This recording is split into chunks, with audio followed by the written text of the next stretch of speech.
Experience ఉన్న field ఇది. మీరు చూస్తే గతంలో హుదూద్ కానివ్వండి, తిట్లీలో కానివ్వండి చేసి చూపించాం.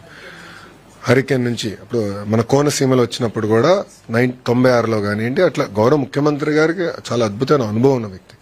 ఆయన గైడెన్స్ లో మొత్తం యంగ్ టీమ్ మేము అందరం ఉన్నాం కనుక రియల్ టైం మేము మానిటర్ చేస్తున్నాం. వీ విల్ డెలివర్ అందరం. ఎందుకంటే ప్రిపరేషన్ గత 5 రోజుల నుంచి బాగా ప్రిపేర్ అవుతున్నాం. ఎక్కడ కానీ మేము అశ్రద్ధ చూపించట్లేదు.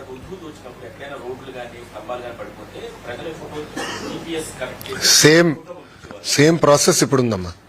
సేమ్ ప్రాసెస్ ఇప్పుడు ఉంది.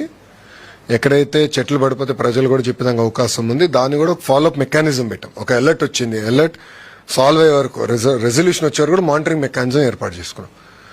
సో మేము కూడా ఏంటంటే ఇప్పుడు మేడం గారు కూడా రియల్ టైం ఫీడ్బ్యాక్ వస్తుంది. హోంమంత్రి గారు కూడా ఎక్కడ చెట్లు పడిపోయినాయి ఏంటనేది, ఎందుకంటే ఫైర్ మేడం గారి కింద ఉంది కానీ మేడం గారు కూడా మానిటర్ చేస్తున్నారు. సో మీకు ఇప్పటికీ ఎన్ని దిక్కలు పడినాయి, ఎన్ని చెట్లు పడినాయి, ఎన్ని క్లియర్